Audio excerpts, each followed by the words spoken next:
Hello, everyone, and welcome to another episode of A Day in the Life of Desirae. Today, I had the pleasure of speaking with Gary Anthony Sturgis. Gary is known for his distinguishing good looks, deeply unique voice, and remarkable talent that has yielded him numerous roles for voice acting, TV, theater, and film. Born and raised in the Ninth Ward of New Orleans, where so many talented people call home, like the legendary Fats Domino, NFL player Marshall Faulk, and trumpeter Kermit Ruffins, Gary Anthony Sturgis is yet another famous and noteworthy name to recognize. Gary has used his life, experience, witty personality, intelligence, and his desire to be in entertainment to give him the upper hand when it comes to his career pursuits.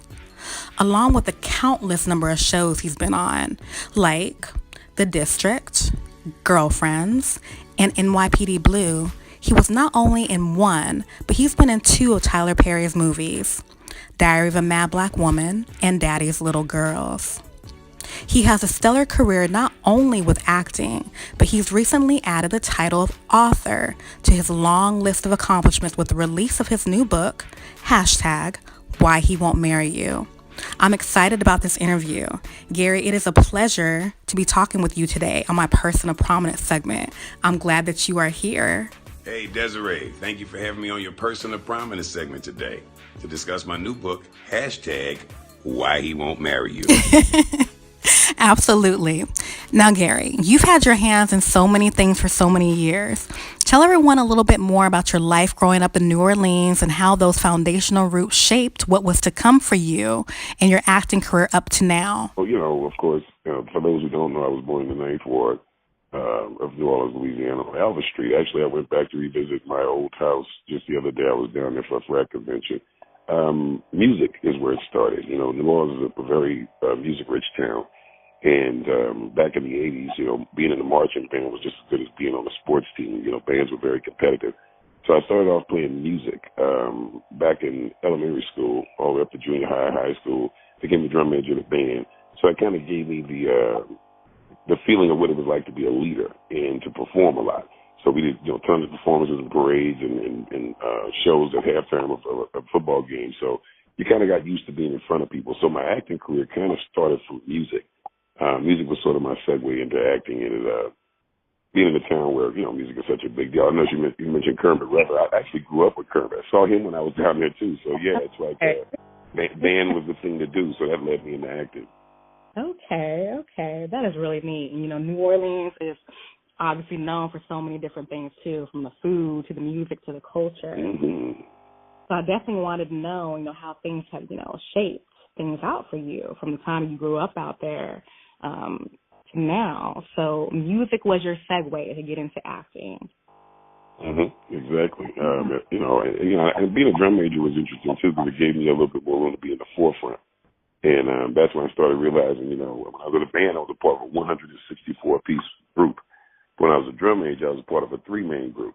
So I started moving from the back of the band playing flute and piccolo to the front of the band leading it. So yeah, it was that experience is kind of what got me to the point of pursuing acting. Because after college, there's no more bands to be in. So at some point, I got to segue this into something else. Yeah, and acting became it.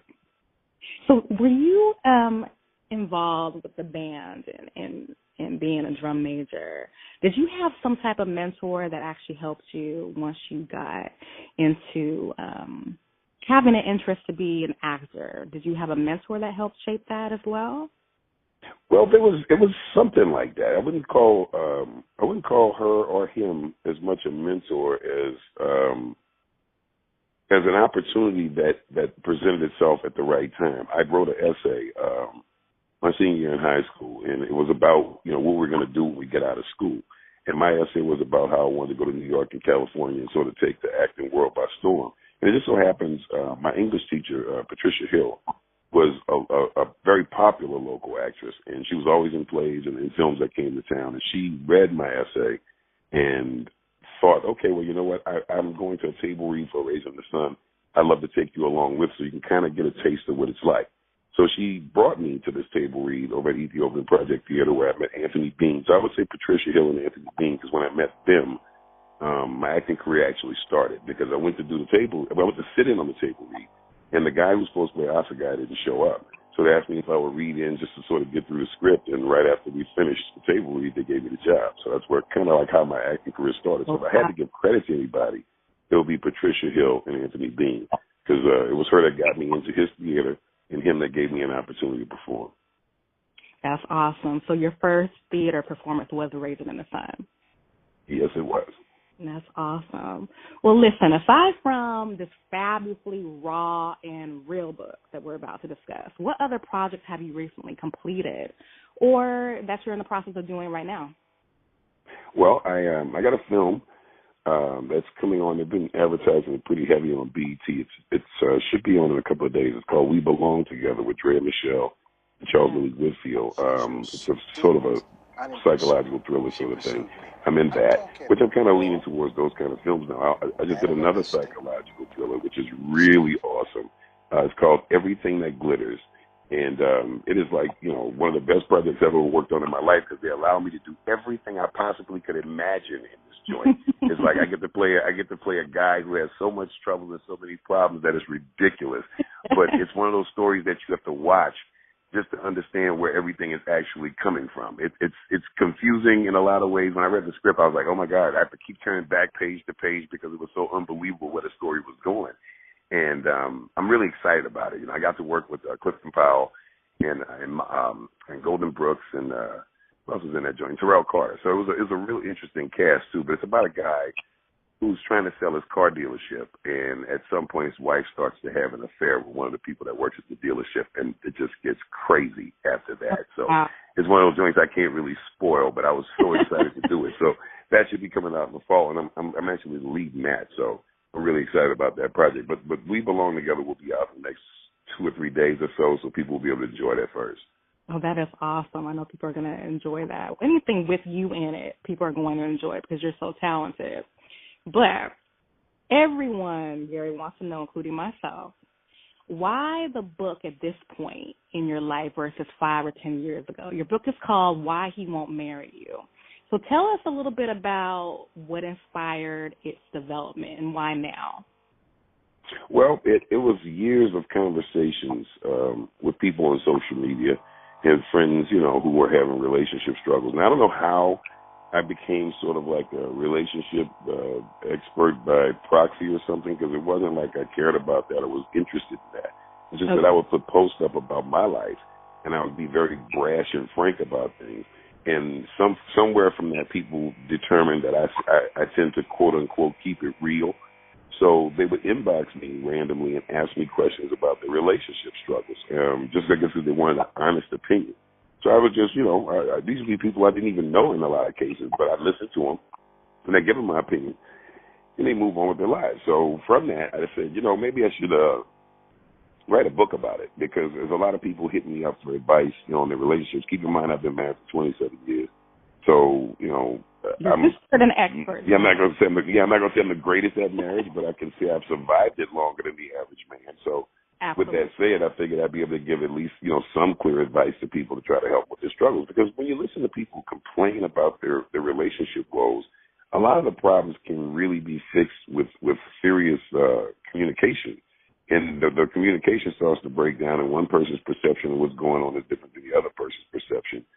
So things sort of fall apart, and then people stop caring about listening to the other person. So that's kind of what got me to write this book, which, by the way, the title is actually hashtag Why He Won't Marry You, which is important because there's other people with a similar title of the book. So mine has a hashtag in front of it, which is important when you're searching for it. So always make sure people know that. But ultimately, I wanted to write something to help people to strengthen their relationships, or to help women get that guy that they want to finally get on his knee and ask that question. Because what women tend to forget in all the whining and dining is, for him to see you as a wife, you do have some responsibility in that. It's not just, oh, she's cute, let me marry her. It's a lot more to it than that, to get a guy to say, hey, I'm going to stop hunting for women altogether, be a natural hunter, and to settle down and spend the rest of my life with you. There's a quality that comes with that makes a man say, it's time for me to take myself off the market because I met the right one. So women have a lot of responsibility in getting him to see them that way. And that's pretty much what the book is about. And you've been married almost 3 decades, so I think you would know that. I think you met your wife in Louisiana, correct? Yes, we met in college at the University of New Orleans where I pledged at. Right. So, I mean, you had a lot of experience. So I can see how people would, see something that you're writing and want some sound advice from you with, all the experience that you do have. So do you think that getting married is the ultimate goal for most women? I can't really speak for most women, but I do know it's important. The reason I say that is because you never find a guy who can tell you his plans for his dream wedding. Women have always historically, from very young, pictured in their mind how they want to look, what they want their bridesmaids to wear, what kind of cake they want. It's a fantasy. I think a lot of women, everything, yes. I think it's a fantasy, and a lot of women play into that. So I think it's important to women because it's one of those things that's in the lifeline of what you have to do, have a baby, get married. It's just one of those things that's on the to-do list. Yeah, I think it's kind of, like you said, an expectation for most females, growing up, to, do what they need to do, get married, have a family. It's just one of those things. And I know not every woman, buys into that and wants to even get married or have any children, but most women do. And I think that is a goal that most women try to attain, especially if they're involved in a relationship. That whole involvement should, in their mind, lead to a marriage. But, a certain percentage of women don't even realize that they themselves are the number one factor in why the man won't marry them. So what are some of the reasons why women need to pay attention to this book? Well, you just hit it on the head. The hardest part of dealing with anybody, and this goes on both sides of the fence, is self-assessment. You listen to a lot of women. I'm sure you have girlfriends that'll, complain about their relationship woes. But in those complaints, they never talk about what they're doing wrong. All they ever talk about is what's being done wrong to them, like their proverbial victim. And no relationship on earth is one person always getting the bad end of all sticks. It's a mutual thing. It's a mutual exchange. So I think a lot of the problems with women is, they have a biological clock that's ticking when it comes to kids, so that becomes pressure for a man. There's the attitude of the bitter friend, which I have a whole chapter about your bitter, lonely friend. You got these women who will live vicariously through your relationship and tell you, well, girl, if I was you, I wouldn't do this. Well, girl, if I was you, I wouldn't do that. Well, girl, you're not me, and you would probably never be in my position, so you won't even ever have that decision to make. So that's another problem with people. Exactly. That's another problem that I see with a lot of relationships is that people rely on their friends' opinions. And the friends that they rely on usually can't keep a good relationship. So I wouldn't take relationship advice from somebody who can't keep a man. But, everybody's got that one girlfriend who's so bitter about her past that she takes her bitterness and slather it on you, and it starts to become things that work into your relationship, causing problems for you. So there's a lot of things. The book is really about things that women could do to get that guy to get on his knee and say and ask for that hand, because at the end of the day, that's the traditional sense. You want that guy to do that. He's not going to do it because you've been with him for 2 years or 3 years. He's not going to do it because you're cute. He's not going to do it because you wear thongs. He's going to do it because you show him wife-like qualities. And that's where women fail. They want the ring, but they don't want to do the job. Oh, that's a key. They want the ring, but they don't want to do the job, because with the ring, comes a whole lot of things. It's not. There's a lot of responsibility that goes with it. When you take those vows, you have to listen to them. Like I watched when Nene Leakes, did her vows with Greg. It was like, they say for richer or for poor. And she said for richer, for richer. See, that right there tells you this ain't going to work out. At the end of the day, it's a two-sided coin. Everything is not going to be great in life. Everything's not going to always work out to your advantage in life. So it's a two-sided coin. And, it says for richer, for poor. It says in sickness and in health. So not just when you're healthy and fine and good-looking, when that body starts to break down, you're still supposed to be here and lovely. So I think a lot of people get jaded and stuck into the good part of the relationship, and when the bad starts to happen, they can't weather the storm. You know what? You're so right. And even Music Soul Child wrote a song about that, about even when their hair turns gray, he's going to love them anyway. Beautiful song. Yeah, he's going to love you anyway, because that's what it's about. Love is not conditional. I think right now, in the time that we live in, with everything being so impersonal, with text and emojis, we've gotten to the point now where we don't even use words. We just use icons and emojis and things like that to express feeling. And it started to become so impersonal that you can't really feel the emotion from conversation or from looking in someone's eyes to see, the sincerity of what they're saying. These things have been sort of removed, in the modern society that we live in. So people are just disconnecting while trying to connect with this new social media. I like that. Disconnecting while trying to connect. And you see it all the time. I mean, I see it when I'm out, with my girlfriends or out, doing something on my own. I see couples or, they're sitting there, but they have, their phone in front of them. And there's no conversation. There's no real conversation going on. And I think part of what you're explaining in your book about, the hashtag Why He Won't Marry You is that in order to create that kind of environment to even get a ring, you have to be playing the part of what a wife does anyway. Exactly. I mean, wife is not just a title, ladies. It's a job. It's a checkless, thankless job. You know what I'm saying? I mean, just like being a husband. Trust me, right now, some woman's sitting there saying, well, what about being a husband? See, this is not about tit for tat. This is not about equality. You don't ask him to marry you. He asks you to marry him. So you've got to figure there's something you have to factor into as responsibility on you. Women can't just be walking around thinking, oh, well, I'm the bomb, I'm this, I'm that. He should be happy to have me. I can't tell how many women I've heard say that. He should be happy to have me. Really? I tell people all the time, you want to know why you can't survive in a relationship? Take a pen and write down 5 of the top qualities of what you expect out of a man. What is the perfect man for you, the ideal man? Write the top 5 things down. And once you got those things down on paper, take a hard look in the mirror and ask yourself, what is it about you that deserves a guy with those qualities? And I tell you, most people who do it will look at themselves and say, my expectations are higher than what I'm offering. And that's the reality of how some of these relationships fall apart. You have a higher expectation than what you can put out. You see yourself, there's a perception thing where you see yourself as this high-value person, but what you're projecting to the people that you're dating ain't coming off the way you see yourself. And I think that's another thing that gets lost in translation is what people project is not always what's being received. I hear women all the time say, well, I was so good to him, I did everything. Well, if you did everything, he would still be here. If you were so good to him, he would still be here. That's your perception of what you brought to the table. If that was actually true, we wouldn't be having this conversation. That's right. I think a lot of times there's a jaded sense of I did all I could when I really didn't do enough at all. I relied on the fact I'm cute. I relied on the fact that I'm smart. I relied on the fact that I'm independent. I didn't rely on the fact that he has needs, wants, desires, and things he expects from me. And if I'm going to have him with me long term, I have to show him that I'm that long-term solution.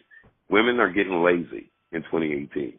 They're getting to the point where it's like, well, if it don't work out, moving on. It's like that. You're talking about a lifetime here. You can't just make a lifetime happen in 2 months. You know what I'm saying? Women, now we'll give women credit. You guys are very good at knowing what you want faster than guys do. But just because you've come to the realization that this is what I want out of my relationship, don't mean he's going to come to the same realization at the exact same time. So just like women want patience, men can use a little patience too. You're asking this man to make a lifetime decision to never see another woman again. Think about that.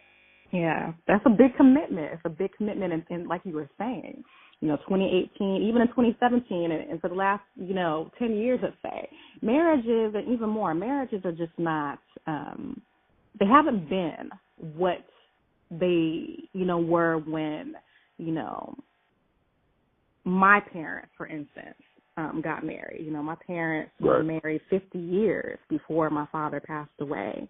And, I see that generation of people who have sustaining relationships, and something has been, taken out of that equation. And I think a lot has to do with the times we're living in and social media and everything being a quick fix. Everything is not a quick fix, especially a marriage and a relationship. So your book is going to, of course, hit on those points for women to understand, this is a different day and time. So different days and times require different things. It's funny you say that because, I come from my mother and father also stayed together for 55 years before my mother passed. So the example that I saw in marriage was till death do us part. This is it was written. That was the example I saw. So, you sort of model yourself after the things that you see and learn. We're kids, we're sponges. We sponge off of what we see. My mother and father fought. My mother and father, separated at periods of time. My mother and father had issues. we struggled financially. We had good times. We had bad times. But throughout all that, they stayed together. And I think where we are in times today is the minute there's a bit of struggle, the minute I'm not living high on the hog, the minute I'm not doing things the way I want to, if I can't get that Louis purse every month, then I'm out of here. And that's why relationships are not surviving lately, because they're not based upon love. They're based upon materialism. They're based upon ego. They're based upon everything but unconditional love. Right. So one of the reasons why I wrote this book was to sort of give women just a little bit more insight to the things that they can control in the relationship. You can't control a guy, but you can control your own behavior. So some of the things that I talk about in the book are behaviors that women exhibit that men don't necessarily care for, but won't really give you the closure in telling you why they left.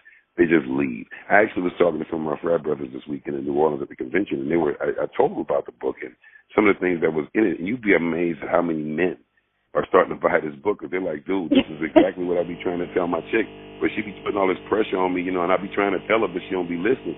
And I'm telling you, that's where guys are right now. Guys don't mind being married. Guys don't mind committing. Guys don't mind spending their time with you. But nobody wants to be with a naggy chick. Nobody wants to be with a fickle chick. Nobody wants to be with a flip-flopper or ultimatum giver. Nobody wants any of that. I love these women that sit around and tell you, if you don't do this, I'm gonna. Oh, you know what that tells a guy that's going to marry you? Every time you don't give her what she wants, she's going to ultimatum you. That's Who right. wants that?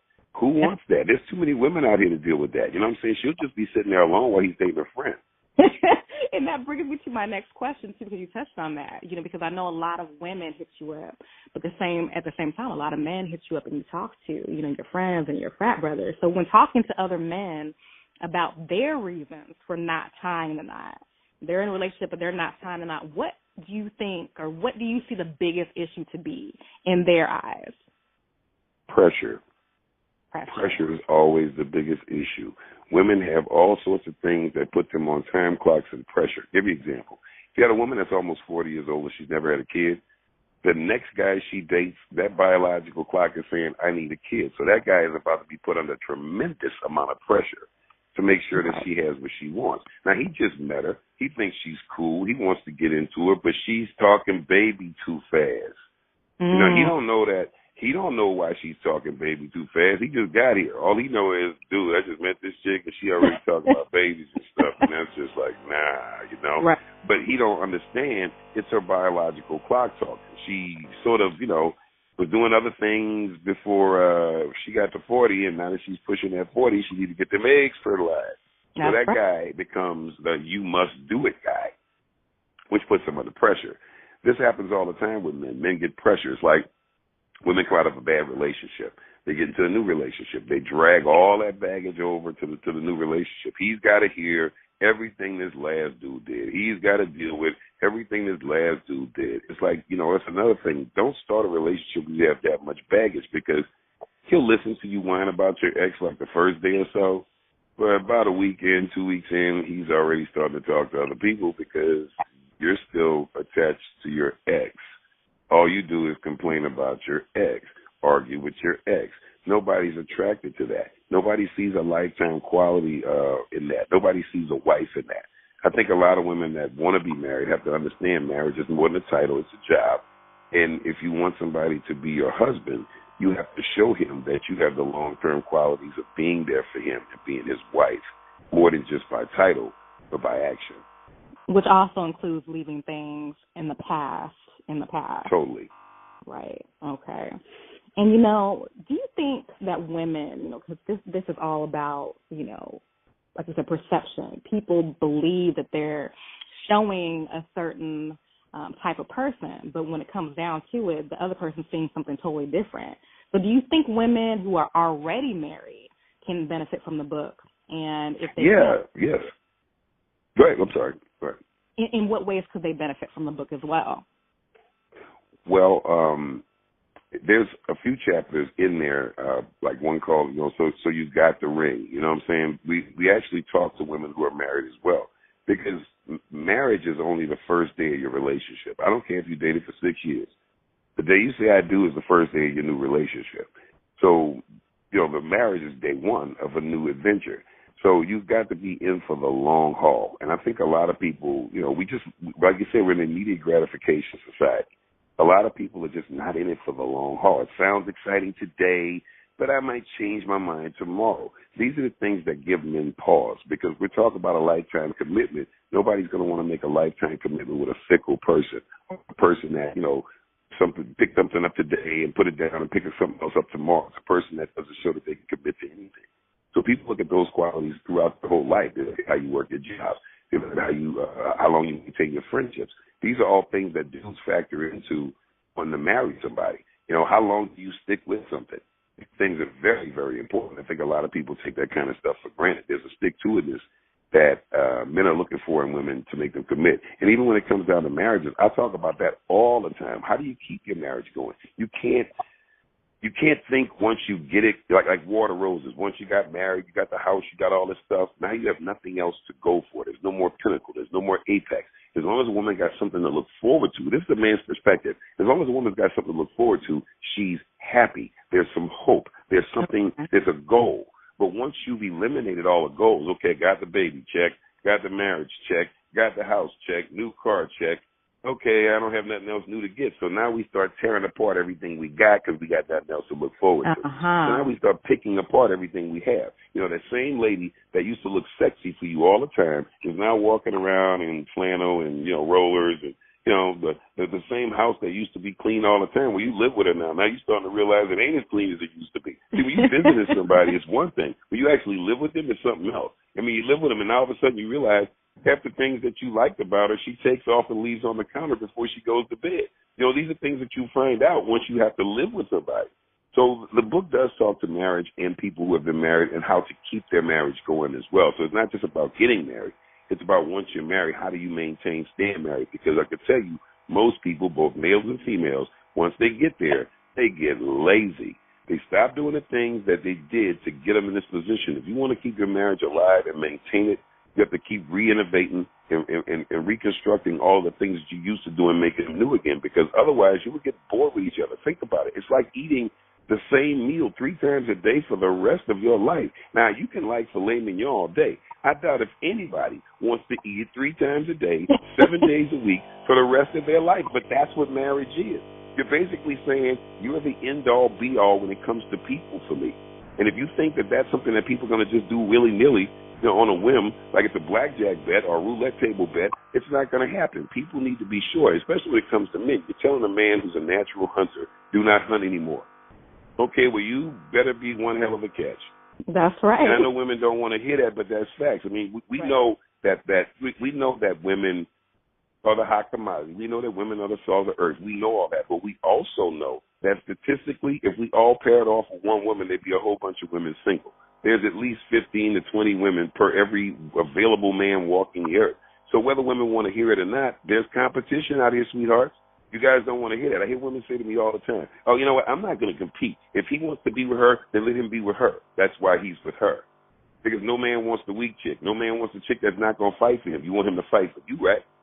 That's but right. But women don't want to hear that. I'm the pinnacle, so I don't have to compete. Boy, you will always compete. Even when you got a ring on your finger, you're going to compete. Every time you walk out in public, some dude is going to look at you and want to flirt with you, which means your husband is competing. When he walks out into the world, some chick is going to look at him and want to flirt with him, which means you are competing. Even though the rules say, hey, off limits, guys, see this ring, off limits, that does not necessarily stop the realm of competition, because if you're slipping at home, that person is going to pay attention to somebody that's doing what you used to do, whether he is married or not, whether she is married or not. That goes on both sides of the fence. Nobody wants to feel stuck in a contract with a lemon. It's like a lemon law. I just bought a lemon car, and I'm stuck with it. Who wants to spend their money on a lemon? And that goes both ways. I'm not just trying to make it look like that's something that just, it just women, experience. Guys be lemons too. So we both have to be very mindful when asking a person to marry you. And be very mindful of what you have to do to keep that person's interest once you do. People think that once you get married, oh, yeah, I got the contract, we good. No. Think about it. When you buy a house, you got the contract, we good too, but don't pay the note.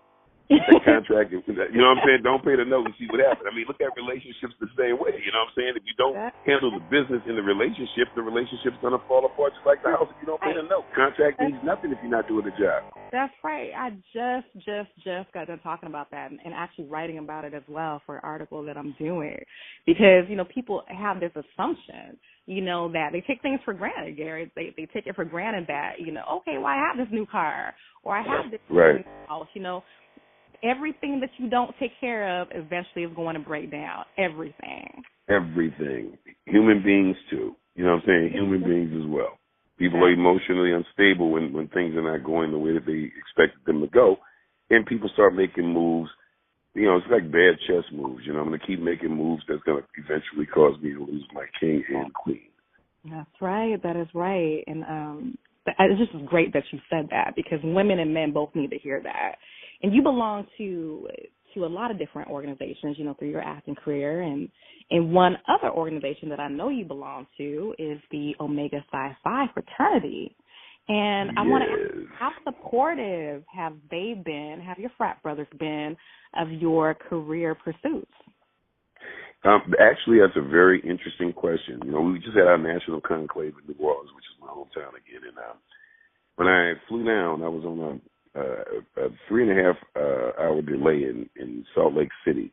I wouldn't have taken this flight, but I wanted to see my blood brother, and the only day I was going to be able to see him was Thursday because he had to drive back to Mississippi. But as I get on the plane, I noticed there's 7 other brothers getting on the plane I've never met before in my life.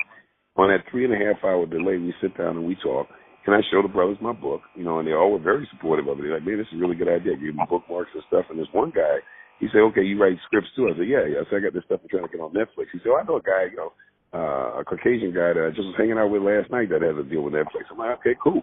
So he got up and left. I started talking to the other brothers. He comes back 20 minutes later, and he has now set me up a meeting with this very guy. I'm thinking he went to go use the bathroom. He was on the phone with this guy. So the one thing about the frat that I love the most is the networking is ridiculous. I mean, we're all professionals, and when we sort of meet up with each other, you don't even have to know this guy. If we could do something to help each other, we simply do. I literally met this dude on the layover. And we've been in touch since the clave, and we're trying to set up that meeting so I can sell some of my projects. But are the brothers supported? Oh my God, yes. The brothers were buying my books. I actually brought books with me, and I sold more of my books to my frat brothers than I did to women because I was around them more. And as soon as I was telling them, dog, let me get one. Let me get one. So they were buying the books. Aaron Hansel bought about 4 of them. He bought one for himself and 3 of stocking stuffers for female friends of his. Yeah. So it's a good gift to give. Yeah. So he's been, so brothers have been very, very supportive. I've been amazed at guys in general. When I do interviews and chat rooms and stuff like that, some of these things be live, and the guys have been just sort of stepping up, like, hey, man, this guy is on to something, you know what I'm saying? Because they want their women to understand. I'm not saying I don't want to be with you, but you can't apply so much pressure to me the way I move at your pace. We have to move in lockstep. You know what I'm saying? We have to be in lockstep. It can't just be, okay, I'm ready. If you ain't ready, then it ain't right. If you ain't ready, then the cosmos ain't talking to me. All this philosophical crap that people come up with, like, we're finishing each other's sentences. That happens on soapy movies. That's not reality. You know what I'm saying? People, what they're looking for in relationships, like my favorite word is soulmate. That's my soulmate. Everybody's your soulmate when you loving them. You know what I'm saying? You'll turn around and tell the next person, but this is my real soulmate. Yeah, it feels good. It all feels like that. But you see, it's how you weather the storm. But to answer your question, the brothers have been totally supportive, and they've been stocking stuffing a lot of their female friends with this book. So I'm hoping that the ladies continue to like it. But I'll give you this too. If you go to Amazon, on Amazon.com, people who have read the book already are starting to put in reviews. And I've been very blessed because most people are giving me 5 stars. And they're really liking the direction of the book because the way I wrote it is I talk to you. It's not a situation where I'm pointing the finger of blame or wagging my finger at people. I'm just having a one-on-one conversation with the reader, just about things that they might want to be a little bit more self-conscious of when entertaining a guy that you want to have a full-on marriage with. Dating is one thing, but somebody that you want to say, okay, I want him to see me as the one. My job is to kind of point out to women little things that they might be doing that might be rubbing them the wrong way, but he'll never tell you. Guys are not like women. We're not going to give you closure. We don't care about that. Women, I just need closure. Oh, well, that's your problem. I'm just not calling. So women need to understand how men think, and we don't think like you. We don't move like you. We don't act like you. But a lot of times, women can't see past their own thinking to understand where he's coming from. Women say all the time, hey, I want to be heard. I want him to hear me. I want him to listen to me. Well, that's a two-way street. He wants to be heard, too. But with a man, once he tells you something, and you give an adverse reaction to it, or you throw it back in his face later on, he's going to stop feeling comfortable telling you stuff. The curve is very small with men. Once a man opens up and becomes vulnerable, and you do something to destroy that openness and vulnerability, he's going to start to draw back and not give you that. Right. He'll start lying to you to protect you. Now, women say, I just want the truth. You don't want the truth. The truth ain't never pretty. That's what you think you want. The truth is not what you want. What you want is to hear what you want to hear. So men start to tell you what you want to hear. The women that are the happiest in the world are the ones that are told what they want to hear, not told the truth. Find me a woman that says, I just want the truth, and let me see a happy face. See how happy they are with that. And part of the appeal, I believe with your book, for men and women alike, is that it is so real and transparent. You're bringing something to the table that, both people can respect because, would you rather, like you said, would you rather be lied to about things or be real? Why is there a problem with why he won't marry me? What am I doing wrong? And these are the questions that, many women need answers to because, some women, they're answer seekers. They want to know what is going on. And then you have, the men on the other hand that you're talking about who don't always want to share information once they've been shut down. They don't want to share everything after that. There's a threshold between, do I want to talk to you or don't I want to talk to you? Do I want to tell you the truth or do I want to save your feelings? And I think that is part of the appeal with your book, which is awesome. And that's what I was kind of going for because I never want to make, for the women that's listening, I don't want you to think that it's a book of blame because that's a very sensitive issue when it comes down to women. I actually had 2 women edit my book, so it's been touched by women. So to make it more palatable to women. Right. So with the safety gauge on, you guys know that I'm sort of brash sometimes and very direct. So the original version, in all honesty, was a lot harsher, not meant in a way to be harmful, but very direct in the sense that wake up, ladies, sort of a little shake here to tell you that some of the things you're doing just ain't cute. But by having a couple of female editors on it, Tara and Sheldon Roach and her sister, I mean, they put that thing on it that made it easy for me to walk around women after they read it. So I will, you know what I'm saying? Because, women are super sensitive when it comes to being told about themselves. Reading people is an easy thing for a woman and a gay person, but hearing about self is not always welcome. So I found a way to have a book about self-assessment while not making the person that's reading it feel like it's their fault, because it's not an issue of fault. I think it's another thing that women worry about a lot. Whose fault is it? This is not about fault. This is about doing the things necessary to get to your objective. One of the things I talk about in the book more than anything is objective. Remember your objective. If your objective is to get married, then why would you want to do anything that takes you away from your objective? Arguing ain't going to get you married. Shaking your finger in his face ain't going to get you married. Withholding sex ain't going to get you married. So if you're doing things that's away from the objective of going into the goal that you're pushing for, then this is what this book is there for. This book is there to tell you, hey, that little thing you're doing you think is cute. He can't stand it. He ain't going to tell you he can't stand it. He's going to start leaving and not talking to you. And ultimately, you'll start wondering why. One thing men are very good at is leaving women in a state of why. Why? Why did he do this? Well, you're part of the reason he's doing it. And, the same woman that's saying why is the very same woman that's saying, but I did everything. I did everything for him. But what that really means is I did everything my lazy behind felt like doing in my comfort level. That's what that means. That's right. It doesn't mean I did everything he wanted. I did everything I was comfortable doing for him that I thought he wanted. There's a huge difference, ladies. Why don't you take time to find out what your man likes? What are you into? Most men will tell you pretty early on, but some of the things we say be kind of gross to y'all, or, oh, that's a little extra. So as soon as you hear it, it's like, ooh, push freeze, don't like this guy, but he told you what he was into. But he told you. Right. You know what I'm saying? You didn't like it when you heard it, but once he saw your reaction to it, he's like, okay, won't be bringing up those threesomes again. Absolutely. You know what I'm saying? It's just, but he was honest. You know what I'm saying? But he was honest. So now it's like, okay, now he's going to withhold some of the things he wants to get into and wants to do because he knows you're not comfortable with him. But don't think for a second that means he's lost his interest in doing them. That's another thing women be thinking, well, I don't do that. So, okay, well, he kind of told you into that, so expect them to do it with somebody else because it's going to happen. Yeah, that's right. People seem to think if they don't want to do something, my desire to do it is going to go away. No, my desire to do it with you is going to go away. That's the thing women got to understand. The desire never leaves because you put your foot down. He just goes and does it with somebody who don't put their foot down. And it just wants to keep it, basic with you.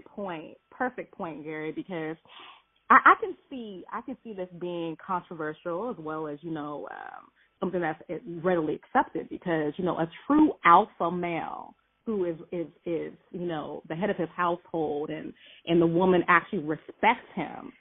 This book is going to go over so well with those type of women because they're going to want to keep that man, the tension. They're going to want to keep, his respect, and they respect him in turn. But on the flip side, there are men out there who sometimes act just like a woman would with some of the things that you're explaining, and they need to read this book too. Yes, they do. They definitely need to read I mean, this trust too. me when I tell you, this book can help guys as well. Even though it's directed towards women, the book can help the fellas as well because, a lot of things are being said in the book that guys think but never really say. So I think the book kind of becomes the voice of gentlemen. It becomes I wish I could talk to my girl and tell her. Girls got to understand, guys are not as equipped to be open. When we grow up and we're raised, that's one of the first things I talk about in the book. We're raised on different doctrines. When we grow up, we're not raised to be the knight in shining armor that you heard about. We don't have action figures that give us life skills like Barbie and her dream home and her kin. We don't have anything that sort of tells us what your expectations are. But your whole life, you have things that's leading you to your goal. You know what I'm saying? From the minute you're born, they give you a baby that's peeing and crapping just like you. Y'all doing the exact same thing. Now, if somebody's wiping your butt while you're wiping the baby's butt, it's like they're leading by example. So you're learning nurturing skills, mothering skills very early on. Meanwhile, back at the ranch, the boys are not learning anything of the sort. We're not being told that at some point some girl's going to expect you to throw your jacket down so she can walk over a puddle of water. All we told is don't hit them. Hey, guys, don't hit them. Don't hit girls. That's it. That's our relationship advice as a child for a male. Don't hit girls. We have no relationship goal toys. You know what I'm saying? Even the G.I. Joe, the females in G.I. Joe are just as muscular as the guys, so you don't see a sexual connection here. You don't see a G.I. Joe dream house. You know what I'm saying? There's nothing that we're learning as boys that tell us how to prepare to be men for women. That's right. So we're just sort of, so that's parents' fault. I mean, I wrote this book to make parents understand. We have to change how we raise our young boys because... Wow, Gary just said a mouthful, but it's not over yet. There's one more segment to this interview, and you'll want to hear how it ends. Go over to my YouTube channel at Desirae Benson to hear the rest.